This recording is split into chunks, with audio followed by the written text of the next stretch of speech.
Okay, welcome to our study of philosophy through media or through movies. My name is Merle Worthy, and I'm glad you are a part of our class. We have a full class of 25, and we're glad that you're a part of this study of philosophy. What I want to do is just to give you a brief overview of what we'll be covering for the next 8 weeks. And I'll give you an outline, give you a heads up on what we will be doing week by week and what is expected of you during this course. Once again, this is a book by Burton Porter, Philosophy Through Media, and it will be important for you to have a copy of this book, third edition of Philosophy Through Media. I want to just,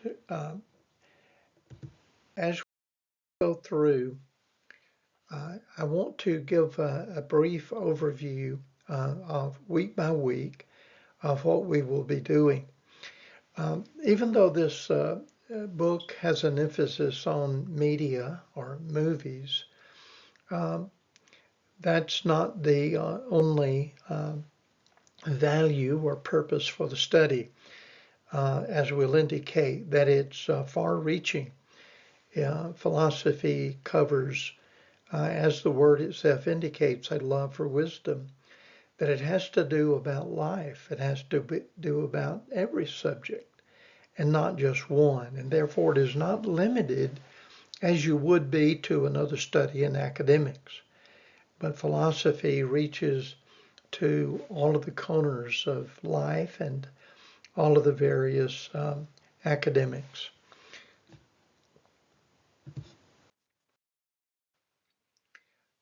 All right. What I want to again emphasize is that how broad and how comprehensive this book covers 5 areas, and I'll enumerate those for you in just a moment. But philosophy is inclusive. It covers all of the various topics that you can think of.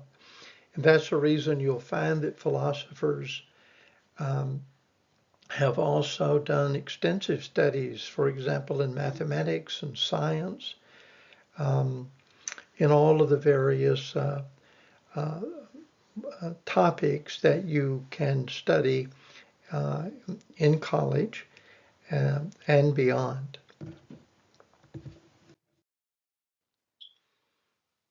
All right, I wanted to give you a week by week overview of our studies. The first 2 weeks will be on the great philosophers. And as indicated here, they will begin with Socrates. And we'll indicate as we go along why studies even now, 2,300 years later, that Socrates, Plato, his student, and his student Aristotle,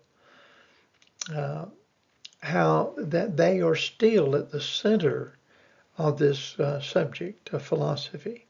There's a reason, and the Socratic method will be indicated, but there's a reason why philosophy centers around this man and his students who lived in Athens, Greece. And we even talk about those that are pre-Socratic, that is before Socrates, and post-Socratic, those that are after him. And what we'll do these first 2 weeks is simply to give you a feel for philosophy and what their major areas of emphasis, what they were known for, and what category do we put them in. Like the Stoics, for example, or the Epicureans, or the skeptics, those being particularly those who followed Socrates. So we'll get a feel for these. And by the way, there's in week 1 in Blackboard in your course, there will be a video I want you to watch that is an interview. And Alain de Botton is the one who's giving the information, who's the interviewee.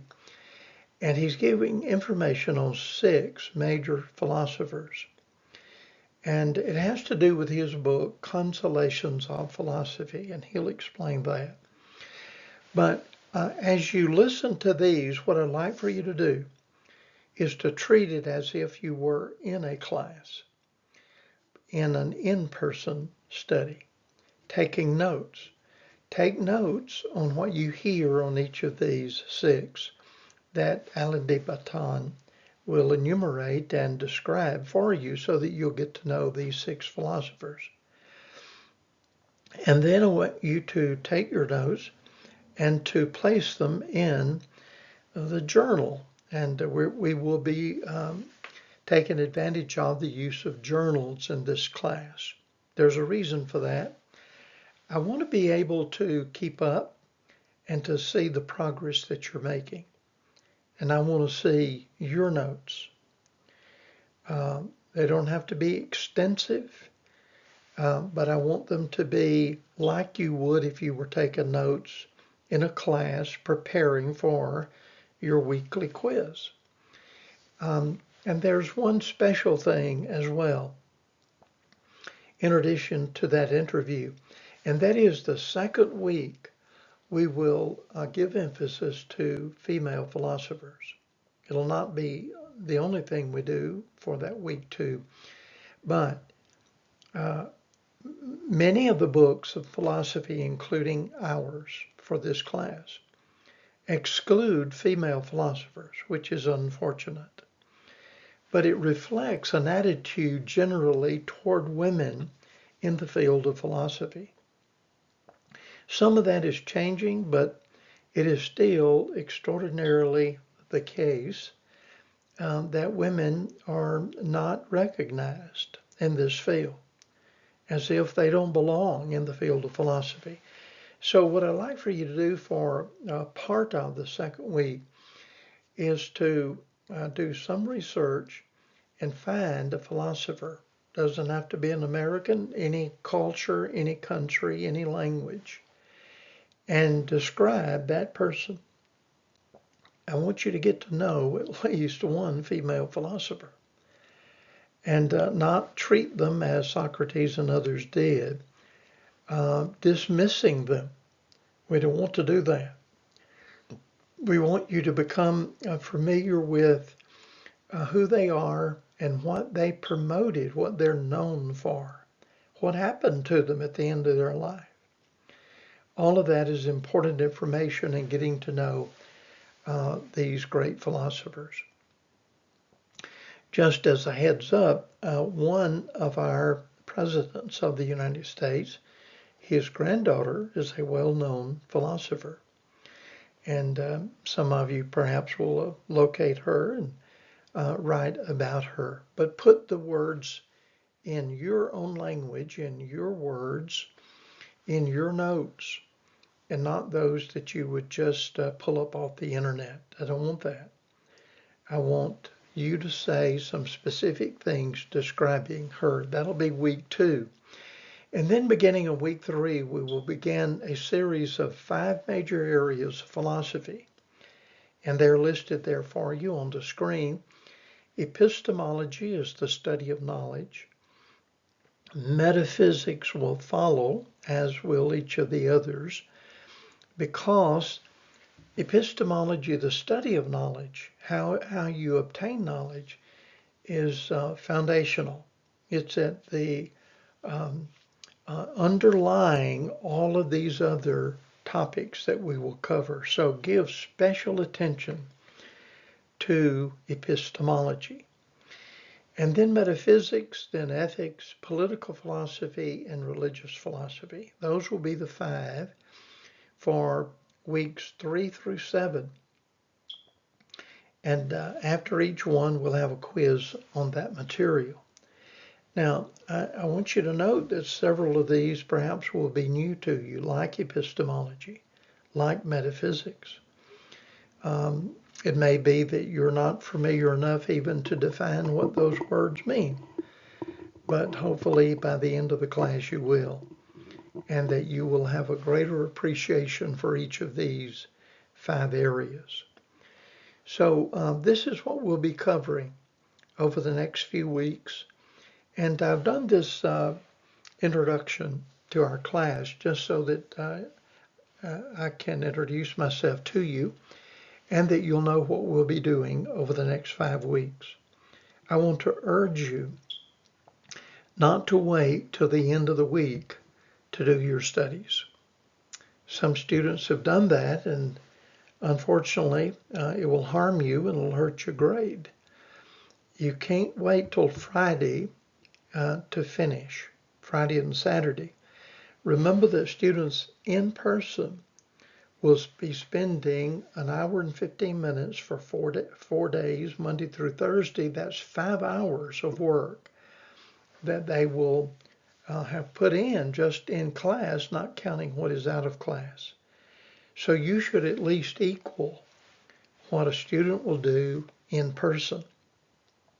And don't wait to the end of the week to start your studies. That's the reason for the journals. I want to see what you're recording all along, and I'll write notes to you to let you know if you need to add more than what you are or less. It doesn't have to be so detailed, but it needs to be accurate in describing what we're covering during these weeks. But also, I've done this little beginning for our class to let you know that I'm available, even though it is an online class. And that doesn't mean that I'm going to be disconnected. I will be available to you. We can go online on Blackboard and speak one to another. And we can have a group meeting if you like as well. But please read your emails and respond to them promptly. And be sure that you view them regularly throughout the week. And I'll be able to see and monitor what you're doing in this course all along. I'm looking forward to it. I hope you have a good time and a profitable time in your study of philosophy through media.